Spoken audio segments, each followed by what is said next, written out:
નમસ્કાર વિદ્યાર્થી મિત્રો, કલરવ એજ્યુકેશનમાં આપ સૌનું હાર્દિક સ્વાગત છે। આજના વિડીયોમાં અને આજના લેક્ચરમાં આપણે ધોરણ 7 વિષય સામાજિક વિજ્ઞાન પાઠ 9 ની સ્વાધ્યાય પોથી પૂરવાના છીએ, જેનો અભ્યાસ તો આપણે આગળના વિડીયોમાં કરી ચૂક્યા છીએ। તો જોઈએ પાઠ 9, જેનું નામ છે પૃથ્વીની આંતરિક રચના અને ભૂમિ સ્વરૂપો। પૃથ્વીની આંતરિક એટલે જે અંદરની જે રચના છે અને ઉપરનું જે ભૂમિ એટલે કે જે જમીનનું જે સ્વરૂપ છે તેના વિશેની માહિતી આપણે આ પાઠમાં સમજવાની છે અને લખવાની છે। જેનો પહેલો પોઈન્ટ તમને આપેલો છે પૃથ્વીનો આંતરિક ભાગ કે ભૂગર્ભ। એટલે શું કીધું? પૃથ્વીનો અંદરનો જે ભાગ છે તેના વિશેની માહિતી આપણે જોવાની છે। પહેલો પ્રશ્ન આપેલો છે, પૃથ્વીના આંતરિક અને બાહ્ય ભાગમાં સતત પરિવર્તન થતું રહે છે। શું વાક્ય સાચું છે કે પૃથ્વીના અંદરના ભાગમાં અને પૃથ્વીના બહારના ભાગમાં સતત ને સતત પરિવર્તન એટલે કે બદલાવ આવતો રહે છે? તો વાક્ય આવશે સાચું। બીજો પ્રશ્ન આપેલો છે, પૃથ્વી સપાટીના સૌથી ઉપલા સ્તરને ખાલી જગ્યા કહે છે।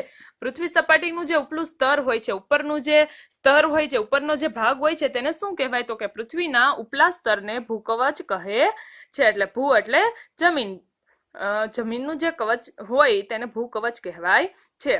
એટલે ખાલી જગ્યામાં તમારે ભૂકવચ લખવાનું રહેશે। ત્રીજો પ્રશ્ન છે, પૃથ્વી સપાટીનું સૌથી ઉપરનું સ્તર આશરે કેટલા કિમીની જાડાઈ ધરાવે છે? જે પૃથ્વી સપાટીનું ઉપરનું સ્તર છે તે કેટલા કિમીની જાડાઈ ધરાવે છે? એટલે કે કેટલા કિલોમીટરનું ઉપરનું સ્તર છે તે જાડું છે? એ 3500 કિમી, બી 35 કિમી, સી 3900 કિમી અને ડી 39 કિમી। તો પૃથ્વીનું ઉપરનું જે સ્તર છે તે 35 કિમી જાડું છે, એટલે કે 35 કિલોમીટર સુધીનું ઉપરનું સ્તર જાડું છે। નીચે અંડરલાઈન કરી અને બોક્સમાં બી લખવાનો રહેશે। ચોથો પ્રશ્ન છે, સિયાલ સ્તર મુખ્યત્વે કયા ખનિજ તત્વોનું બનેલું છે? એટલે કે સિયાલ સ્તરનું નામ છે સિયાલ, બરોબર છે? સિયાલ સ્તર છે તે કયા ખનિજનું બનેલું છે? તો કે સિયાલ સ્તર મુખ્યત્વે સિલિકા અને એલ્યુમિનિયમ જેવા ખનિજોનું બનેલું છે। સિયાલ સ્તર મુખ્યત્વે સિલિકા અને એલ્યુમિના અથવા તો એલ્યુમિનિયમ જેવા ખનિજોનું બનેલું છે। પાંચમો પ્રશ્ન છે, મહાસાગરનું કવચ કયા ખનિજોનું બનેલું છે? મહાસાગરનું જે કવચ છે એટલે કે જે સમુદ્ર છે એની પેટાળ છે, પેટાળમાં જે જમીન હોય છે એ પણ એક કવચ જ કહેવાય છે કે એનું ઉપરનું મહાસાગરનું દરિયાનું જે કવચ છે તે શેનું બનેલું છે? કયા ખનિજોનું બનેલું છે? તો મહાસાગરનું કવચ છે તે સિલિકા અને મેગ્નેશિયમનું બનેલું છે। સિલિકા ખનિજ અને મેગ્નેશિયમ ખનિજનું। છઠ્ઠો પ્રશ્ન છે, મહાસાગરના કવચને શું કહે છે? એ પ્લેટ, બી પ્રસ્તર, સી સિયાલ અને ડી સીમા। મહાસાગરના કવચને શું કહે છે? તો કે મહાસાગરના કવચને સીમા કહે છે। નીચે અંડરલાઈન કરી અને બોક્સમાં તમારે ડી લખવાનું રહેશે। શું શા માટે તેને સીમા કહે છે? મહાસાગરનું કવચ કયા ખનિજોનું બનેલું? તો કે સિલિકા અને મેગ્મા। સિલિકા એટલે એનો સી અને મેગ્માનો મા એટલે સીમા, એટલે મહાસાગરના કવચને શું કહેવાય? તો કે સીમા। સાતમો પ્રશ્ન આપેલો છે, પૃથ્વીના કવચની નીચેનો ભાગ કેટલા કિમીની ઊંડાઈ સુધી ફેલાયેલો છે? પૃથ્વી કવચનો જે નીચેનો ભાગ છે તે કેટલા કિલોમીટરની ઊંડાઈ સુધી ફેલાયેલો છે? એ 2900 કિમી, બી 4900 કિમી, સી 3900 કિમી અને ડી 900 કિમી। પૃથ્વીના કવચની જે નીચેનો ભાગ છે તે 2900 કિલોમીટર સુધીની ઊંડાઈએ ફેલાયેલો છે। નીચે અંડરલાઈન કરી બોક્સમાં તમારે એ લખવાનો રહેશે। આઠમો પ્રશ્ન છે, પૃથ્વીનું સૌથી આંતરિક સ્તર ખાલી જગ્યા નામે ઓળખાય છે? પૃથ્વીનું જે આંતરિક સ્તર છે, જે અંદરનું સ્તર છે તે કયા નામે ઓળખાય છે? તો કે પૃથ્વીનું સૌથી આંતરિક સ્તર છે તે ભૂગર્ભ અથવા તો નિર્ફ નામે ઓળખાય છે। નવમો પ્રશ્ન છે, કેન્દ્રીય ભૂગર્ભનું તાપમાન અને દબાણ ખૂબ નીચું હોય છે। શું કીધું? તો કે કેન્દ્રીય ભૂગર્ભનું તાપમાન છે અને દબાણ છે તે ખૂબ નીચું હોય, એટલે કે જમીનનું અંદર છે તાપમાન અને દબાણ ખૂબ નીચું હોય છે, એટલે કે ખૂબ જ તાપમાન ત્યાં અનુભવાય છે અથવા તો ખૂબ ઓછું તાપમાન ત્યાં અનુભવાય છે, દબાણ ત્યાં ઓછું હોય છે। તમને એમ કીધું કે કેન્દ્ર એટલે શું? તો કે જમીનનું જે નીચેનો ભાગ છે, જમીનનું જે પેટાળ છે, પૃથ્વીનો ઉપરનો ભાગ ને પૃથ્વીના જમીનનો નીચેનો ભાગ, ત્યાં તાપમાન અને દબાણ ખૂબ નીચું હોય તો વાક્ય આવશે ખોટું, કે તાપમાન અને દબાણ નીચું હોતું નથી। જેમ જેમ તમે પૃથ્વીના જમીનની અંદર તમે જેમ જેમ ઊંડે ચાલ્યા જાઓ તેમ તેમ તાપમાન વધતું જાય છે અને દબાણ પણ વધતું જાય છે, એટલે વાક્ય આવશે ખોટું, તાપમાન ઊંચું છે, નીચું નહીં। 10મો પ્રશ્ન છે, પૃથ્વીનું આંતરિક સ્તર કયા ખનિજોનું બનેલું છે? એ નિકલ અને મેગ્નેશિયમ, બી સિલિકા અને એલ્યુમિનિયમ, નિકલ અને લોખંડ, ડી સિલિકા અને લોખંડ। તો પૃથ્વીનું આંતરિક સ્તર છે તે નિકલ અને લોખંડનું બનેલું છે। નીચે અંડરલાઈન કરી અને બોક્સમાં સી લખવાનું રહેશે। 11મો પ્રશ્ન છે, ટૂંકનોંધ લખો સિયાલ અને સીમા। સિયાલ અને સીમા વિશે તમારે શું લખવાનું છે? તો કે સિયાલ અને સીમા વિશે તમારે ટૂંકનોંધ લખવાની છે।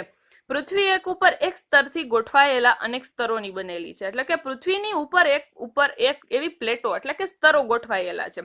પૃથ્વી સપાટીના સૌથી ઉપલા સ્તરને ભૂકવચ કહે છે. ભૂકવચ એટલે જમીનનું ઉપરનું કવચ, જેને રક્ષા આપતું હોય, બરોબર છે, તે સૌથી પાતળું હોય છે. એટલે કે ઉપરનું જે સ્તર છે, જમીન આપણે જેના ઉપર રહીએ છીએ, તે ઉપરનું સ્તર ખૂબ જ પાતળું હોય છે. તે ભૂમિખંડ પર આશરે 35 કિમી સુધીની જાડાઈ ધરાવે છે. એટલે કે તમે જમીનની અંદર જેમ જેમ ચાલ્યા જાઓ 35 કિમી સુધી, 35 કિલોમીટર સુધી તેનું પહેલું પડ આવશે. ભૂમિખંડની ઉપરની સપાટી સિલિકા અને એલ્યુમિનિયમ જેવા ખનિજોની બનેલી છે, તેથી તેને સિયાલ એટલે કે સી એટલે સિલિકા અને એલ એટલે એલ્યુમિનિયમ કહે છે, એટલે સિલિકા. આ જ રીતે મહાસાગરનું જે કવચ છે તે મુખ્યત્વે સિલિકા અને મેગ્નેશિયમનું બનેલું છે. મહાસાગરનું કવચ કયા ખનિજોનું બનેલું છે? તો કે સિલિકા અને મેગ્નેશિયમ. એટલે એને શું કહેશું? સી, સિલિકાનો સી અને મેગ્નેશિયમનું માં એટલે સી માં.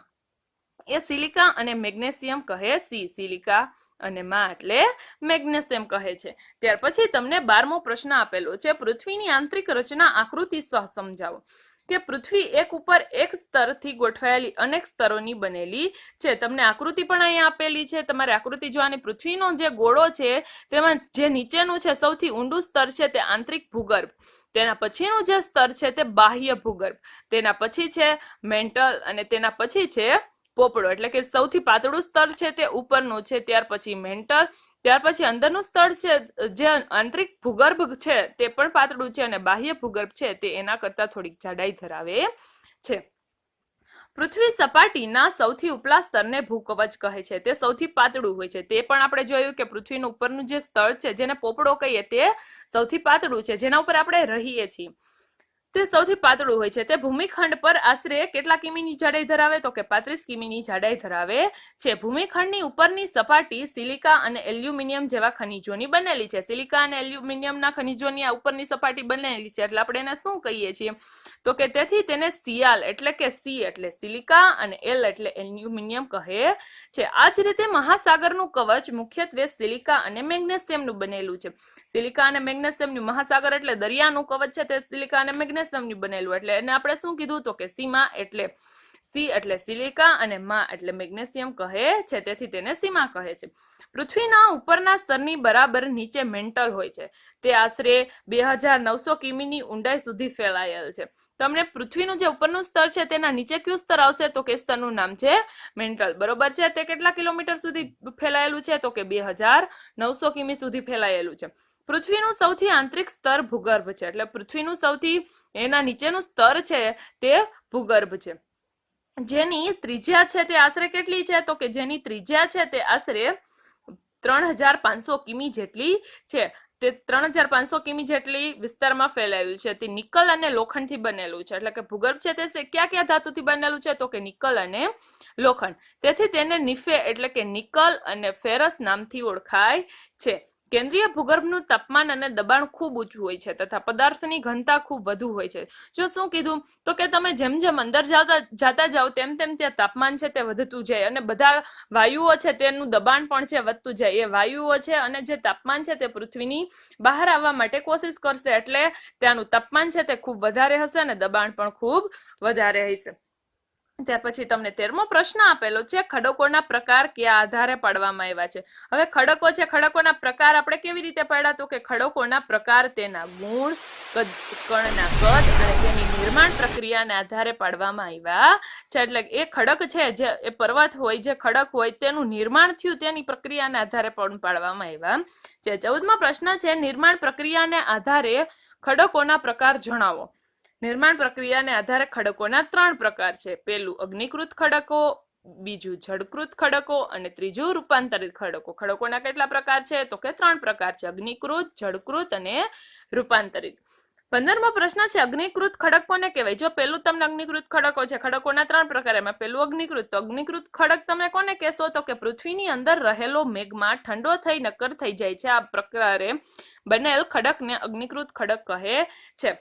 ખડક એટલે તો આપણે પર્વત લેશું, પછી પહાડ લેશું, બરોબર છે, ઊંચા ડુંગરા લેશું. પૃથ્વીની અંદર રહેલો જે મેગ્મા છે એટલે કે એની અંદરની જે ધાતુઓ છે તે ઠંડી થઈ જાય અને નક્કર, નક્કર એટલે એકદમ કઠણ થઈ જાય. આ પ્રકારે જે ખડક બને છે તેને અગ્નિકૃત ખડક કહે છે. એટલે પહેલા તો તે મેઘમાં હોય છે તે પ્રવાહી સ્વરૂપમાં હોય છે, પણ ધીમે ધીમે જે ઠંડો થઈ જાય અને કઠણ થઈ જાય એટલે એ અગ્નિકૃત ખડક બની જશે.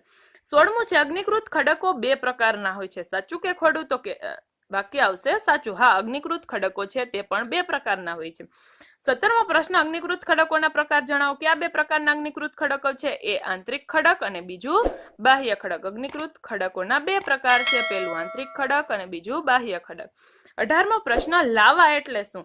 તમને જો પ્રશ્ન પૂછ્યો છે 18મો કે લાવા એટલે વળી શું, તો કે પૃથ્વીના પેટાળમાં રહેલો આગની જેમ લાલચોળ પ્રવાહી મેગ્મા એટલે લાવા. તમને લાવા વિશેની તો માહિતી છે. તમે લાવા કોને કહેશો? લાવા એટલે એક પ્રકારનો જ્વાળામુખી. પૃથ્વીના પેટાળમાં એટલે કે પૃથ્વીની અંદર જે રહેલો આગની જેમ લાલચોળ પ્રવાહી છે, એટલે કે એક પ્રકારનું આગ જ કહી શકાય, પણ એ કયા રૂપમાં છે? તો કે પ્રવાહી રૂપમાં છે, જેને આપણે મેગ્મા પણ કહી શકીએ. મેગ્મા એટલે લાવા. 19મો પ્રશ્ન છે બાહ્ય અગ્નિકૃત ખડક કોને કહે છે તે સમજાવો.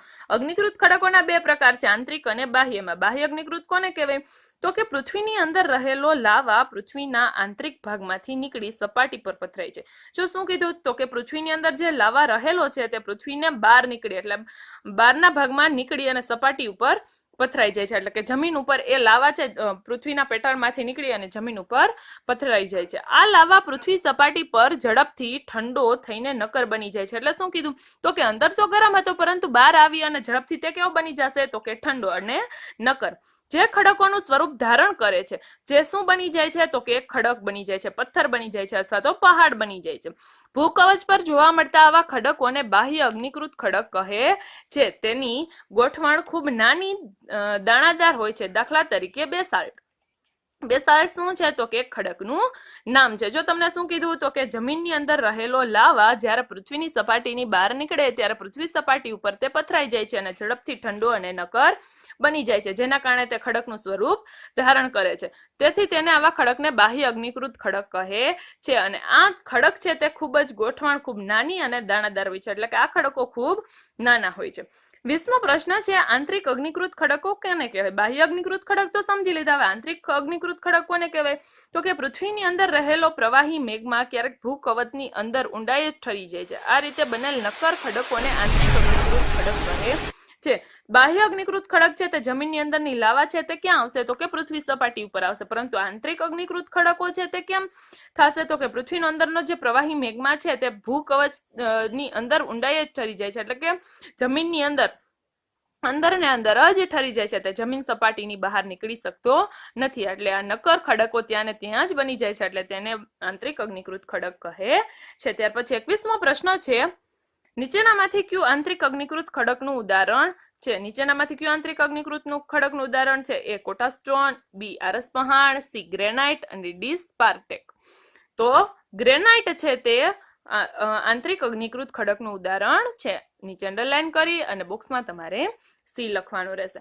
ત્યાર પછી તમને 22મો પ્રશ્ન આપેલો છે અનાજ પીસવા માટે ખાલી જગ્યા પથ્થરનો ઉપયોગ થાય છે. તમે જે અનાજ પીસવા જાઓ છો અથવા તો ઘરે જે અનાજ પીસો છો એ માટે કયા પથ્થરનો ઉપયોગ થાય છે? તો તમારે જવાબમાં લખવાનું થશે ગ્રેનાઇટ. ત્યાર પછી 23મો પ્રશ્ન જળકૃત ખડકો કોને કહે છે? ખડકો ઘસાઈ, અથડાઈ, ટકરાઈને નાના ટુકડાઓમાં ફેરવાઈ જાય છે.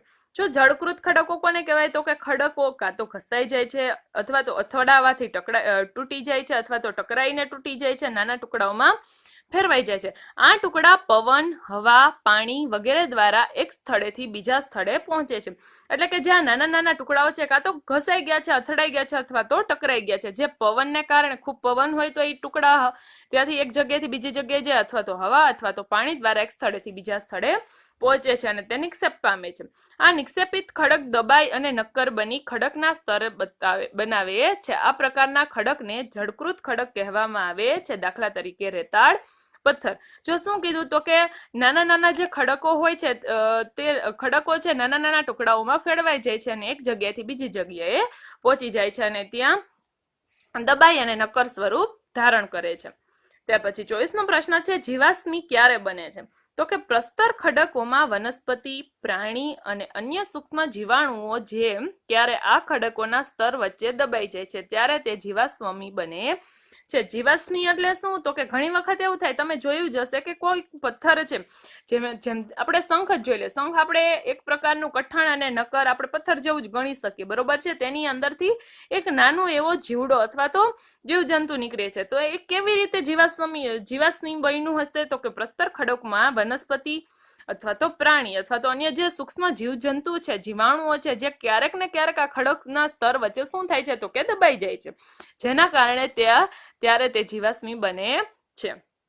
25મો પ્રશ્ન છે, રૂપાંતરિત ખડકો કેવી રીતે બને છે? તો કે અગ્નિકૃત ખડક અને જળકૃત ખડકો ઊંચા તાપમાને અને અતિશય દબાણના કારણે રૂપાંતરિત ખડકોમાં ફેરવાઈ જાય છે. જો શું કીધું? તો કે અગ્નિકૃત ખડક અને જળકૃત ખડકો છે તે ઊંચા તાપમાન અને અતિશય દબાણના કારણે રૂપાંતરિત ખડકોમાં ફેરવાઈ જાય છે. અગ્નિકૃત અને જળકૃત ખડકો છે તે શું થાય છે? તો કે ઘણી વખત ઊંચું તાપમાન હોય છે, એટલે કે ગરમીનું પ્રમાણ વધુ હોય છે, અથવા તો દબાણ, અતિશય દબાણ, વાયુઓનું દબાણ હોય છે, જેના કારણે તે બીજા ખડકોમાં ફેરવાઈ જાય છે. ત્યાર પછી તમને 26મો પ્રશ્ન આપેલો છે, ચૂનાના પથ્થરનું રૂપાંતરિત સ્વરૂપ આરસ પહાણ નથી. તો વાક્ય આવશે ખોટું, આરસ પહાણ જ છે. 27મો પ્રશ્ન છે, સ્લેટ અને સિલિકાનું રૂપાંતરિત સ્વરૂપનું ઉદાહરણ છે. સ્લેટ અને સિલિકાનું રૂપાંતરિત સ્વરૂપનું ઉદાહરણ છે. તો વાક્ય આવશે સાચું. 28મો પ્રશ્ન છે, નિર્માણ પ્રક્રિયાના આધારે ખડકોના પ્રકારોમાં કયા પ્રકારનો સમાવેશ કરી શકાય નહીં? એ અગ્નિકૃત ખડક, બી રૂપાંતરિત ખડક, સી પ્રસ્તર ખડક અને ડી અવશિષ્ટ ખડક.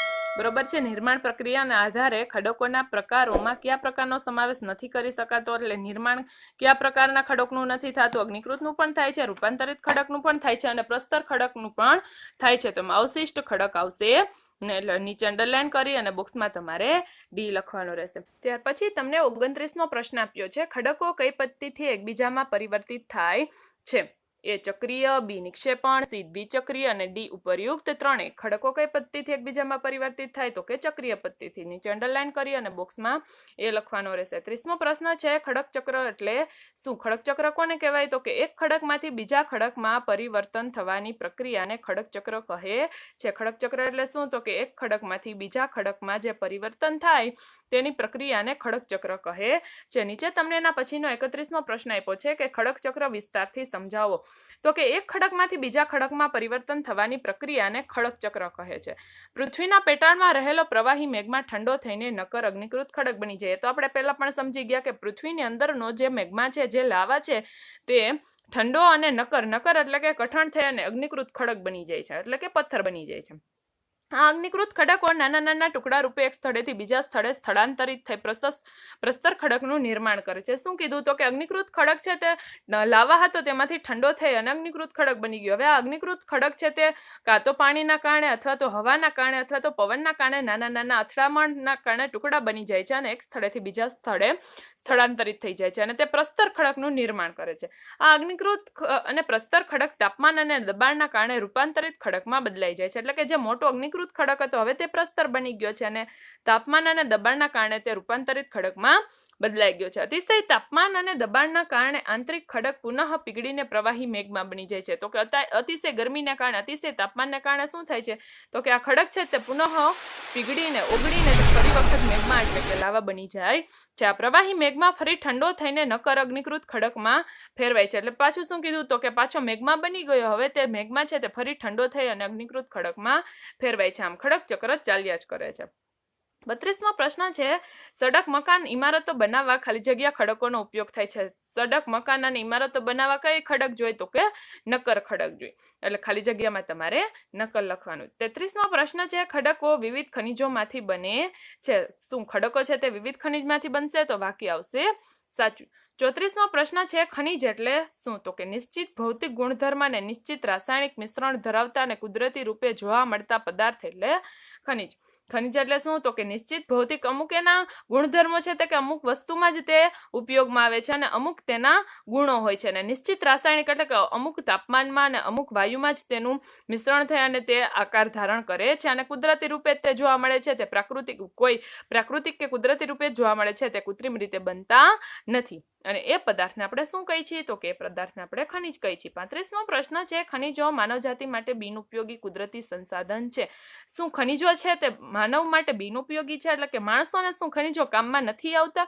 તો વાક્ય આવશે ખોટું. માણસો માટે જે સંસાધનો છે, કુદરતી સંસાધનો છે, જે ખનિજો છે તે બિનઉપયોગી નથી. માણસો પણ ખનિજોનો ઉપયોગ કરે જ છે. 36મો પ્રશ્ન છે, કયા ખનિજનો ઉપયોગ ઈંધણ તરીકે થતો નથી? એ કોલસો, બી ખનિજ તેલ, સી યુરેનિયમ અને ડી કુદરતી વાયુ.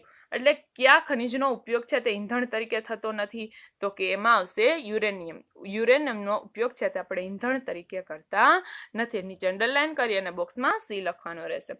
37મો પ્રશ્ન છે, ખાલી જગ્યાનો ઉપયોગ ખાતર બનાવવામાં થાય. ખાતર બનાવવામાં શેનો ઉપયોગ થાય? તો કે ખાતર બનાવવામાં ખનિજનો ઉપયોગ થાય. ખાલી જગ્યામાં શું લખવાનું રહેશે? તો કે ખનિજ. 38મો પ્રશ્ન છે, લોખંડ, એલ્યુમિનિયમ અને સોના જેવી ખનિજોનો ઉપયોગ ઉદ્યોગોમાં થાય છે. શું લોખંડ, એલ્યુમિનિયમ અને સોનાનો ઉપયોગ જેવા ખનિજો છે તેનો ઉપયોગ ઉદ્યોગોમાં થાય છે? તો વાક્ય આવશે સાચું. હા, તેનો ઉપયોગ ઉદ્યોગોમાં થાય છે. 39મો પ્રશ્ન આપ્યો છે, ખડકોના પ્રકાર ઉદાહરણ આપીને સમજાવો. તો કે ખડકોના 3 પ્રકાર છે. એક પેલું અગ્નિકૃત, બીજું જળકૃત અને ત્રીજું રૂપાંતરિત ખડક. પેલું તમને અગ્નિકૃત ખડક આપ્યું છે કે પૃથ્વીના પેટાળમાં રહેલો જે લાવા છે, જે મેગ્મા છે, તે ઠંડો થઈ અને નક્કર બની જાય છે, તેને અગ્નિકૃત ખડક કહેવાય. અગ્નિકૃત ખડકો આંતરિક ખડક અને બાહ્ય ખડક એમ 2 ભાગમાં વહેંચાયેલો છે.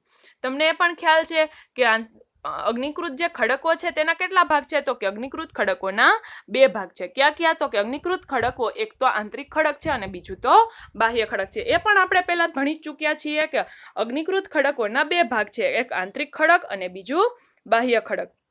ત્યાર પછી લાવા પૃથ્વીના આંતરિક ભાગમાંથી નીકળી સપાટી પર પથરાય છે અને ઝડપથી ઠંડો થઈ અને નક્કર બની જાય છે. આવા ખડકોની સંરચના ખૂબ જ નાની અને ધારદાર હોય છે. તે બાહ્ય અગ્નિકૃત ખડક તરીકે ઓળખાય છે. બાહ્ય અગ્નિકૃત ખડક કોને કહેવાય? તો કે બાહ્ય અગ્નિકૃત ખડક એને કહેવાય જેની લાવા છે તે પૃથ્વીના પેટાળમાંથી નીકળી અને તે જમીન સપાટી ઉપર પથરાઈ જાય છે અને ઝડપથી તે ઠંડો અને નક્કર એટલે કે કઠણ બની જાય છે. અને આવા ખડકો છે તે ખૂબ નાના ધાણાદાર હોય છે. તે બાહ્ય અગ્નિકૃત ખડક તરીકે ઓળખાય છે. દાખલા તરીકે બેસાલ્ટ ખનિજ. ત્યાર પછી ક્યારેય પ્રવાહી લાવા ભૂકવતની અંદર, હવે આ જે આંતરિક લાવા છે તે બહાર નીકળે છે, પરંતુ ઘણી વખત એવું થાય કે જમીનને અંદર ઊંડાઈ જ ઘણી વખત લાવા છે તે ઠરી જાય છે. આ પ્રકારે જે બનેલ નક્કર ખડક હોય છે તેને આંતરિક અગ્નિકૃત ખડક કહેવાય છે. દાખલા તરીકે ગ્રેનાઇટ.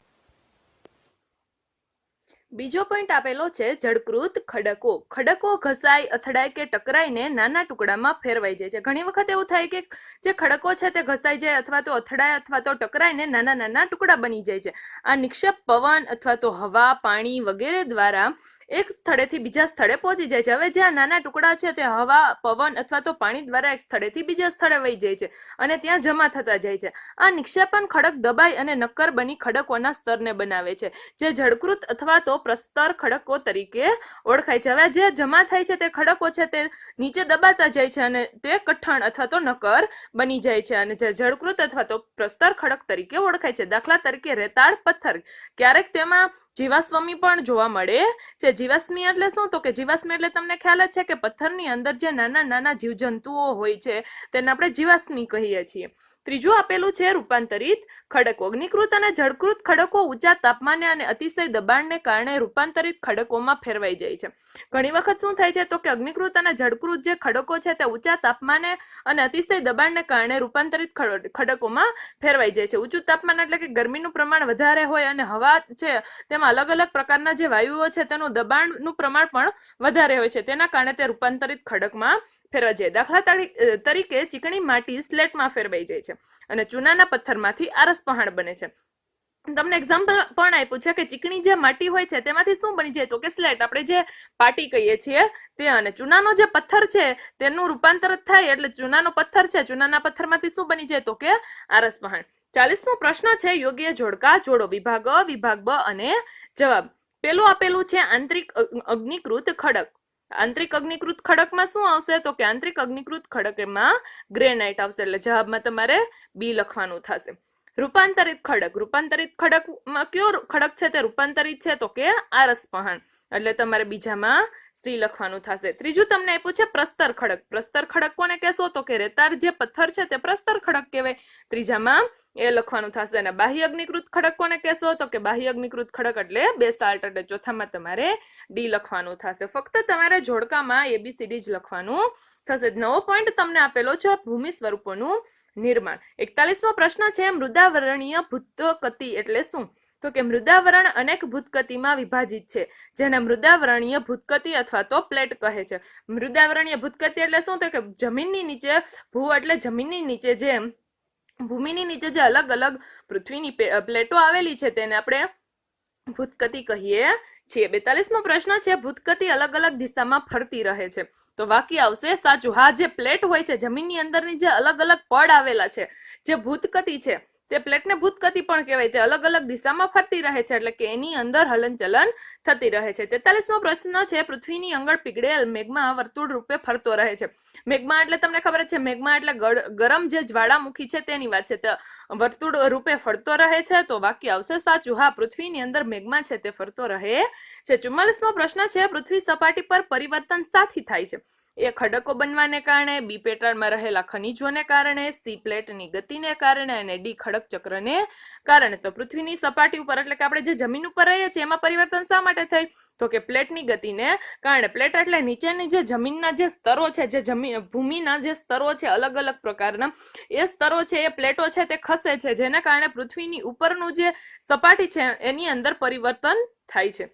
તે પછી 45મો પ્રશ્ન છે પૃથ્વીની ગતિને કારણે લાગતા બળને કયા બે વિભાગમાં વિભાજિત કરવામાં આવે છે તો પૃથ્વીના ગતિને કારણે લાગતા બળને આંતરિક બળ એટલે કે ઇન્ડોજેનિક ફોર્સ અને બાહ્ય બળ એટલે કે એક્સોજેનિક ફોર્સ, આ બે વિભાગોમાં વિભાજિત કરવામાં આવે છે. પૃથ્વીને લગતા બળને કયા બે ભાગમાં વિભાજિત કર્યા તો કે એક આંતરિક બળ અને એક બાહ્ય બળ, એટલે કે એક અંદરનું જમીનની અંદરનું બળ છે અને એક જમીનની બહારનું જે બળ છે તેમાં વિભાજિત કર્યા છે. 46મો પ્રશ્ન છે આંતરિક બળ એટલે શું. તમને એમ પૂછ્યું કે બે બળોમાં વિભાજિત કર્યા, એમાં તમને પહેલું આપ્યું કે આંતરિક બળ એટલે શું તો કે આંતરિક બળ એટલે પૃથ્વીની ગતિને કારણે પૃથ્વીના આંતરિક ભાગમાં નિર્માણ પામતા બળને આંતરિક બળ કહે છે. જો શું કીધું તો કે પૃથ્વીની ગતિને કારણે પૃથ્વીનો અંદરનો જે ભાગ છે, આંતરિક એટલે જે અંદરનો ભાગ છે તેમાં નિર્માણ પામતા જે બળો છે, અલગ અલગ પ્રકારના વાયુઓ છે, પછી મેઘમા છે, એના જે નિર્માણ પામે છે એને કારણે અલગ અલગ પ્રકારનું તે ગતિ કરે છે તેને આંતરિક બળ કહે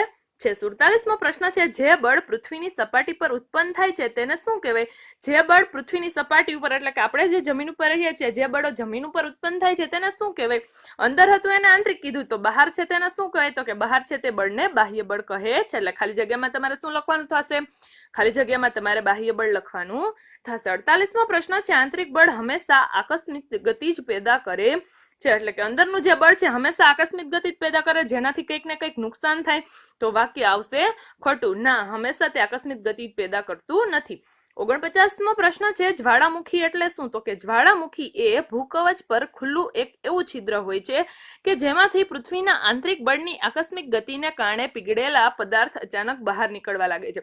જો શું કીધું તો કે જ્વાળામુખી કોને કહે તો કે જ્વાળામુખી એ ભૂકવચ એટલે કે જમીનનું એવું ખુલ્લું એવું છિદ્ર છે કે જ્યાં જ્વાળામુખી છે તે જ્વાળામુખી જ્યાંથી ફાટે ત્યાં જમીનનો ભાગ છે તે ખુલ્લો હોય છે. તે તમે ઘણી વખત જોયું પણ હશે, જેનાથી પૃથ્વીના આંતરિક બળની આકસ્મિક ગતિને કારણે પીગળેલા પદાર્થો એટલે કે પૃથ્વીની અંદરની, આંતરિક એટલે અંદરની જે રચના છે તેનો જે બળ છે એની આકસ્મિક જે ગતિ થઈ હોય, અચાનક જે ગતિ થઈ હોય એ ગતિને કારણે અંદર જે મેઘમા હોય છે તે પીગળી જાય છે, બરોબર છે. અમુક જે પદાર્થો હોય છે, જે ધાતુ હોય છે તે પીગળી જાય છે અને એ પીગળેલા જે પદાર્થો છે તે જે ખુલ્લું છિદ્ર હોય છે ત્યાં છે અચાનક બહાર નીકળે છે જેને આપણે શું કહીએ છીએ તો કે જ્વાળામુખી. 50મો પ્રશ્ન છે પૃથ્વી સપાટી પર કંપન ક્યારે થાય છે. એ ખડક ચક્રથી, બી સમુદ્રના મોજાથી, સી પવનોના વેગથી અને ડી ભૂતગતિની ગતિશીલતાથી. તો પૃથ્વી સપાટી પર કંપન ક્યારે થાય જેને આપણે ધરતીકંપ કહીએ છીએ, બરોબર. કંપન ક્યારે થાય તો કે એને ભૂતગતિની ગતિશીલતાથી, એટલે કે જમીનની અંદર પ્લેટો છે તે હલનચલન થાય એના કારણે ભૂકંપ આવે છે અથવા તો જમીન ઉપર કંપન થાય છે. નીચે અંડરલાઈન કરી બોક્સમાં ડી લખવાનો રહેશે. 51મો પ્રશ્ન છે ભૂકંપ કોને કહેવાય તો કે મૃદાવરણીય ભૂતગતિની ગતિશીલતાથી પૃથ્વી સપાટી પર કંપન થાય છે. આ કંપન તેના કેન્દ્રની ચારે બાજુ ગતિ કરે છે. આ કંપનને ભૂકંપ કહે છે. જો શું કીધું તો કે ભૂતગતિની ગતિશીલતાથી પૃથ્વી સપાટી પર કંપન થાય. જો શું કીધું તો કે મૃદાવરણીય જમીનની અંદર જે પ્લેટો આવી છે તે પ્લેટો છે એક જગ્યાએથી બીજી જગ્યાએ ગતિશીલ હોય છે, એટલે કે એક જગ્યાએથી બીજી જગ્યાએ ફરે છે, જેના કારણે શું થાય છે તો જેના કારણે કંપન એટલે કે ધ્રુજારી થાય છે. આ ધ્રુજારી તેના કેન્દ્રની ચારે બાજુ ગતિ કરે, એટલે કે જ્યાંથી ધ્રુજારી થવાનું શરૂ થયું હોય ત્યાંથી તેની ચારે બાજુ તે શું કરે તો કે ગતિ કરવા માંડે છે, અને આ કંપનને આપણે શું કહીએ છીએ તો કે આ કંપનને આપણે ભૂકંપ કહીએ છીએ. ત્યાર પછી 52મો પ્રશ્ન છે, ભૂકવચની નીચે જે સ્થાને કંપનની શરૂઆત થાય છે તેને ખાલી જગ્યા કહે છે.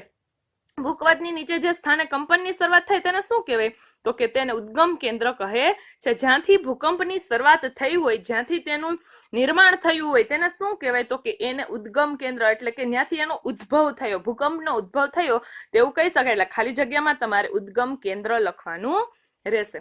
53મો પ્રશ્ન છે, ભૂકંપની તીવ્રતા ક્યાંક વધુ અને ક્યાંક ઓછી થઈ છે, સમજાવો. તો કે ભૂકંપના ઉદ્ગમ કેન્દ્રના પૃથ્વી સપાટી પરના કંપન બહારની તરફ તરંગો રૂપે ગતિ કરે છે.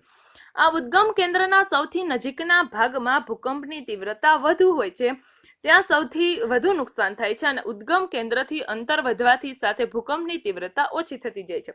જો શું કીધું કે ક્યાંક ભૂકંપની તીવ્રતા વધુ હોય, ઘણી વખત આપણે જોતા કે ક્યાંક ભૂકંપનો આંચકો છે તે વધુ આવે ને ક્યાંક ઓછો આવે, તો એનું કારણ શું હોય તો કે જ્યાં એનું ઉદ્ગમ કેન્દ્ર હોય, એટલે કે જમીનની અંદર જ્યાં પ્લેટ ખઈસી હોય અને એના જે તરંગો છે તે એકાએક ગતિ છે તે જમીન સપાટી ઉપર કરે છે, એટલે કે જે અંદરથી જે કેન્દ્ર છે ત્યાંથી તે તરંગો ક્યાં આવે છે તો કે જમીન સપાટી ઉપર આવે છે, જ્યાં આપણે રહીએ છીએ, બરોબર છે. તો જ્યાં એનું ઉદ્ગમ કેન્દ્ર હોય એના ઉપરના જે સૌથી નજીકના જે જમીનના ભાગો છે ત્યાં ભૂકંપની તીવ્રતા વધુ હોય છે, પરંતુ જ્યાં જેના કેન્દ્રથી અંતર વધારે હોય અને એ કેન્દ્રથી જેમ જેમ દૂર ગતિ થાય તેમ તેમ તેના તરંગો જેમ દૂર જાય તેમ તેમ તેનું કંપન છે તે ઓછું થતું જાય છે. જ્યાં ભૂકંપની તીવ્રતા વધુ હોય છે ત્યાં વધારે નુકસાન થાય છે, અને તીવ્રતા જ્યાં ઓછી હોય છે ત્યાં ઓછું નુકસાન થાય છે.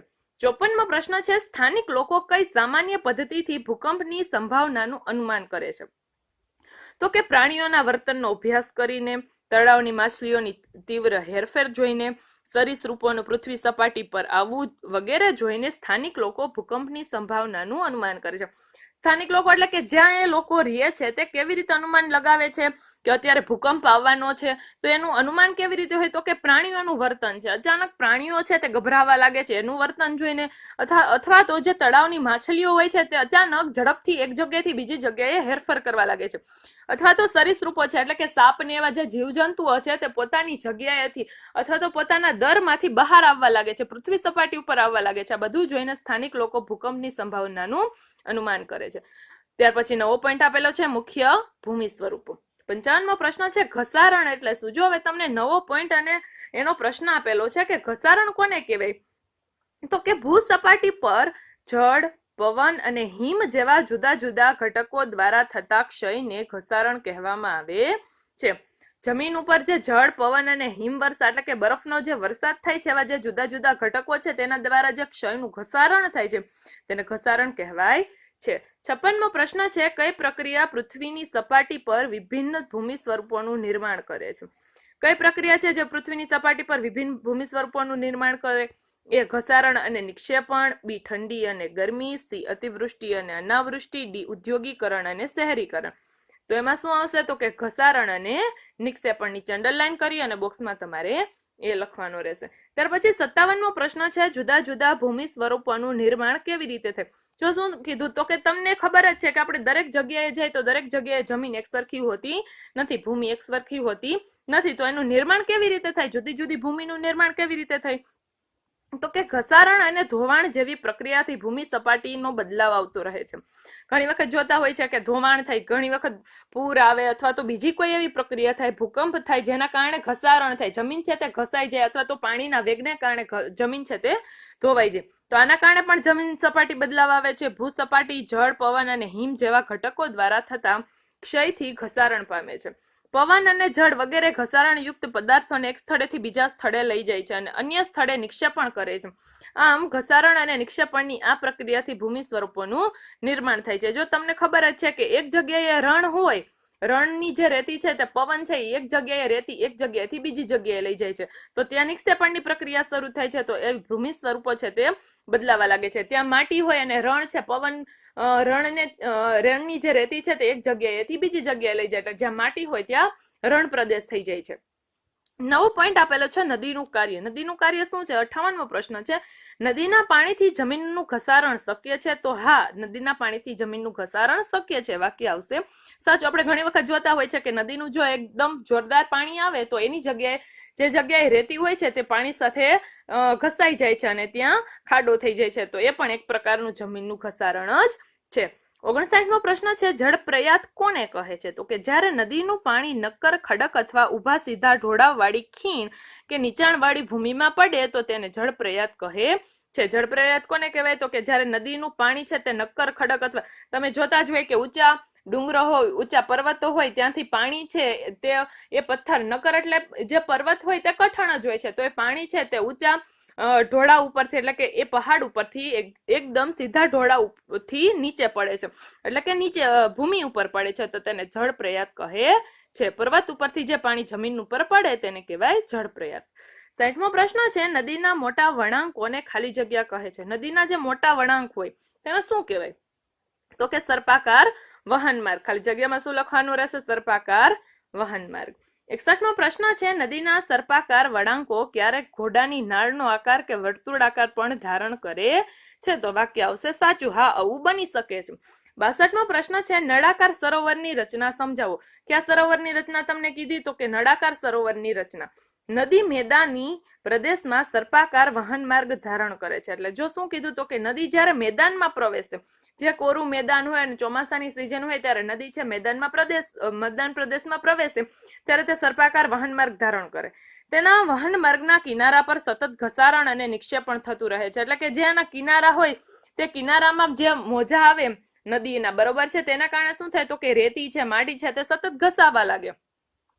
સર્પાકાર વળાંકો સમય જતા ખૂબ જ નજીક આવી જતા લગભગ ઘોડાની નાળનો આકાર કે વર્તુળાકાર ધારણ કરે છે. આ અવસ્થામાં પૂર આવવાથી નિક્ષેપણના કારણે વળાંક વચ્ચેના ભૂમિભાગો નદી પ્રવાહથી કપાઈ જાય છે અને નદી તેના લાંબા માર્ગને છોડીને સીધો માર્ગ ગ્રહણ કરે છે.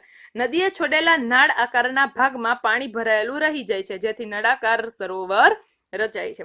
63મો પ્રશ્ન છે, પૂરના મેદાનનું નિર્માણ કેવી રીતે થાય છે?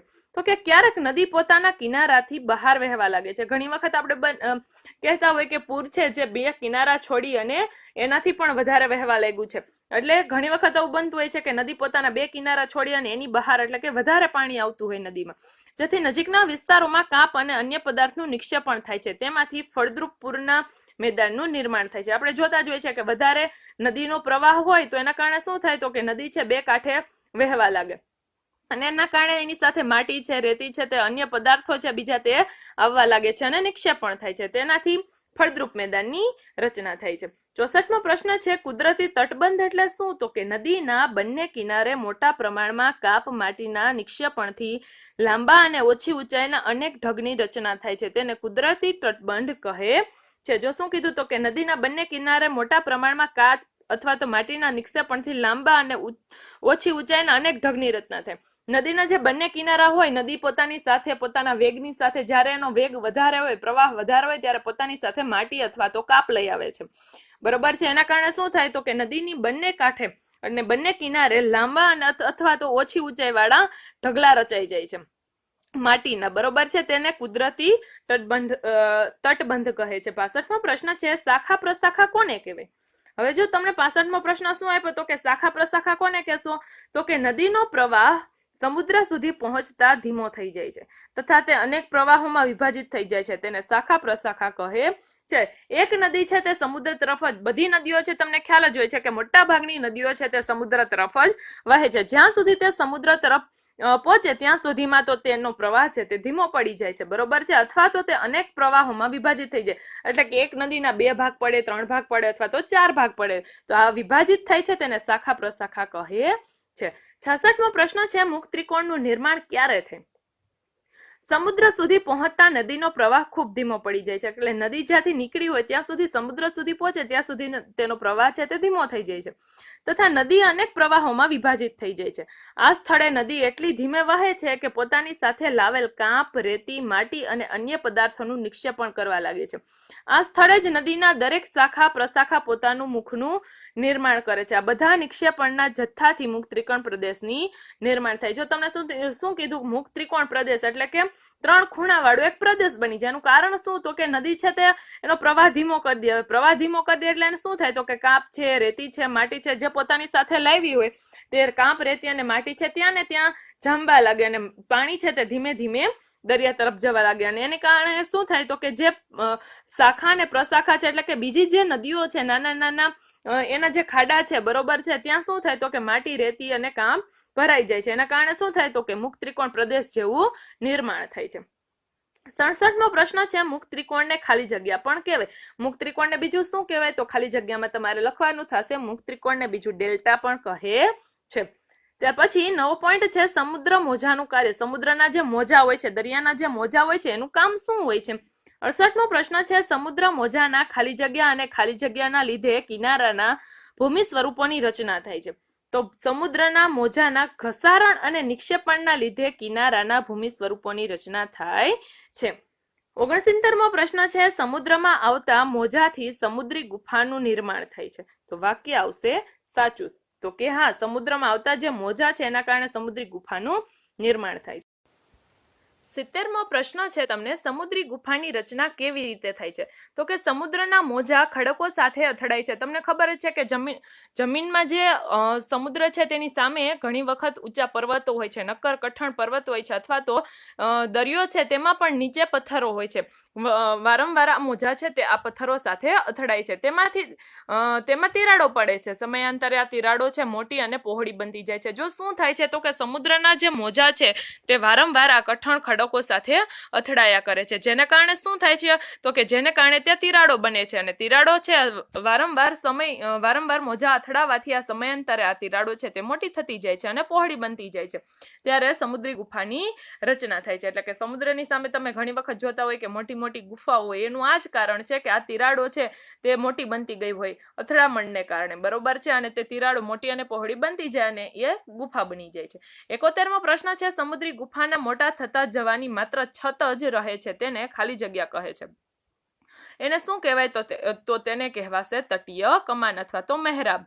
એટલે ખાલી જગ્યામાં તમારે લખવાનું રહેશે તટીય કમાન. 72મો પ્રશ્ન છે, સ્ટેક એટલે શું. તો કે સમુદ્રી ગુફાના સતત ઘસારણને લીધે તેની છત તૂટી જાય છે અને ફક્ત દિવાલો જ રહે છે. આવા ભૂ સ્વરૂપને સ્ટેક કહે છે. જો સ્ટેક એટલે શું, તો કે ઘણી વખત આપણે જોતા હોય કે સમુદ્રી ગુફા છે તેમ વારંવાર એનું ઘસારણ થતું હોય, એટલે કે સમુદ્રના મોજા છે વારંવાર તેની સાથે અથડાતા હોય. હવે મોટો એવો પહોળી અથવા તો મોટી તેમાં તિરાડ બની ગઈ હોય અને ગુફા બની ગઈ હોય, પરંતુ આ અથડામણને, મોજાની અથડામણને કારણે શું થાય, તો કે ગુફાની જે ઉપરની છત હોય છે તે છત છે તે તૂટી જાય છે અને ફક્ત બે બાજુ દિવાલ જ રહે છે, તેને સ્ટેક કહે છે.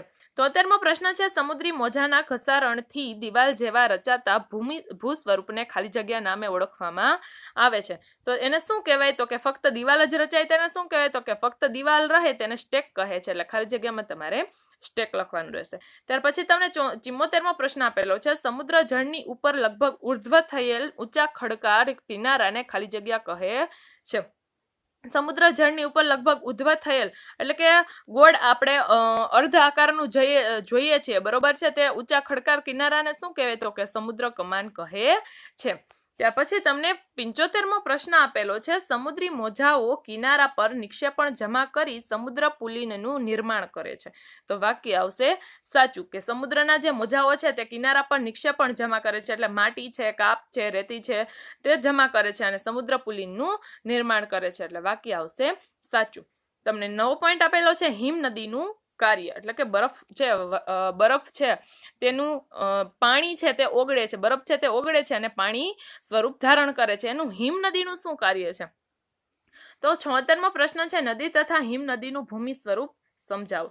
નદીનું પહેલા ભૂમિ સ્વરૂપ સમજવાનું છે કે ક્યારેક નદીમાં પૂર આવે છે ત્યારે નિક્ષેપણથી જ વળાંક વચ્ચેના ભૂમિ ભાગો નદી પ્રવાહથી કપાઈ જાય છે અને નદી તેના લાંબા માર્ગને છોડીને સીધો માર્ગ ગ્રહણ કરે છે અને નળાકાર સરોવર રચાય છે. ક્યારેક નદી કિનારાની બહાર નજીકના વિસ્તારોમાં કાપ અને અન્ય પદાર્થનું નિક્ષેપણ કરે છે અને પૂરના મેદાન બની જાય છે. જ્યારે નદીના બંને કિનારે મોટા પ્રમાણમાં કાપ માટીના નિક્ષેપણથી લાંબા અને ઓછી ઊંચાઈના અનેક ઢગો રચાય છે.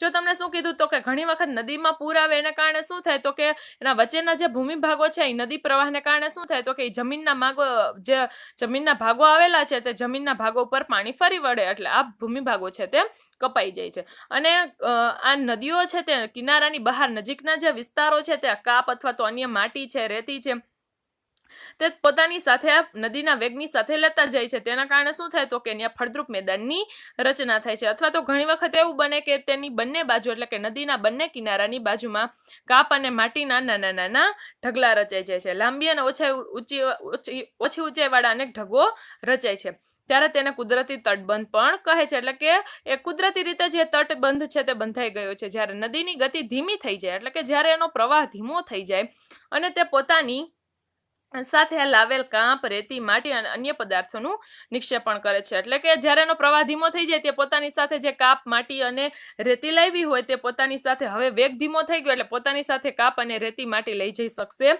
નહીં અને એનું નિક્ષેપણ કરી દેશે એટલે ત્યાં જ એને છોડી દેશે. મુખોના નિક્ષેપણના જથ્થાથી મુખ ત્રિકોણનું નિર્માણ થાય છે. પછી હિમનદીનું ભૂમિ સ્વરૂપ તો કે હિમનદી ઘસારણ દ્વારા યુ આકારની ખીણનું નિર્માણ કરે છે. કેવી આકારનું ખીણનું નિર્માણ કરે તો કે યુ આકારની. હિમનદી પીગળતા પર્વતીય ક્ષેત્રોમાં આવેલા કોતરોમાં પાણી ભરાઈ અને સરોવરોનું નિર્માણ થાય. જો શું કીધું તો કે હિમનદી એટલે કે બરફમાંથી જે પાણી ઓગળ્યું હોય બરોબર છે તે પીગળી જાય એટલે પર્વતીય ક્ષેત્ર એટલે કે પહાડોના જે ક્ષેત્ર છે એમાં આવેલા જે કોતરો છે એટલે કે પર્વતો હોય તેની અંદર ઘણી વખત જોતા હોય કે પર્વતોની અંદર ઊંડા ઊંડા ખાડા હોય તેમાં પાણી ભરાઈ જાય એટલે શું થાય તો કે સરોવરોનું નિર્માણ થઈ જાય. હિમનદી દ્વારા નાના મોટા ખડકો છે, રેતી છે, કાંકરા છે નિક્ષેપિત થતા ડ્રમલીન ભૂમિ સ્વરૂપની રચના થાય છે. એટલે ઘણી વખત હિમનદી દ્વારા જે નાના મોટા ખડકો છે એટલે કે પાણીના કારણે નાના મોટા જે ખડકો છે, રેતી છે, કાંકરા છે તે નિક્ષેપિત થઈ જાય છે એટલે ત્યાં ને ત્યાં રોકાઈ જાય છે જેના કારણે ડ્રમલીન ભૂમિ સ્વરૂપનું રચના થાય છે. 77મો પ્રશ્ન છે હિમનદી યુ આકારની ખીણનું નિર્માણ કરે છે. તો વાક્ય આવશે સાચું. કેવી આકારની ખીણનું નિર્માણ કરશે તો કે યુ આકારની ખીણનું. 78મો પ્રશ્ન છે હિમનદીની આસપાસ સરોવરોનું નિર્માણ કેવી રીતે થાય છે તો કે હિમનદી ઊંડા કોતરોનું નિર્માણ કરે છે. હિમનદી છે તે પોતાના પ્રવાહની સાથે જે પર્વતો હોય છે તે પર્વતોને ઘસાવાનું કામ કરાવે છે બરોબર છે. એટલે પર્વતો જેમ જેમ ઘસાતા જાય તેમ તેમ તેમાં ઊંડો ખાડો થતો જાય એને આપણે શું કહીએ છીએ તો કે તેને આપણે કોતરો કહીએ છીએ. પર્વતીય ક્ષેત્રમાં બરફ પીગળવાથી આ કોતરોમાં પાણી ભરાઈ જાય છે. હવે જ્યારે બરફ પીગળે ત્યારે શું થાય તો કે એની અંદર પાણી ભરાઈ જાય અને ત્યાં સુંદર સરોવરોનું નિર્માણ થાય છે. 79મો પ્રશ્ન છે ડ્રમલીન કેવી રીતે બને તો કે હિમનદી દ્વારા લાવવામાં આવેલ પદાર્થ જેવા કે નાના મોટા ખડકો, રેતી, કાંકરા નિક્ષેપિત થતા તેના પ્રવાહ વચ્ચે ટેકરીની રચના થાય છે તેને ડ્રમલીન કહે છે. જો તમને આગળ પણ ડ્રમલીન શબ્દ આપી દીધો છે કે ડ્રમલીન ભૂમિ સ્વરૂપ. ડ્રમલીન ભૂમિ સ્વરૂપ કોને કહેવાય તો કે ડ્રમલીન કોને કહેશો તો કે નાના મોટા ખડકો છે.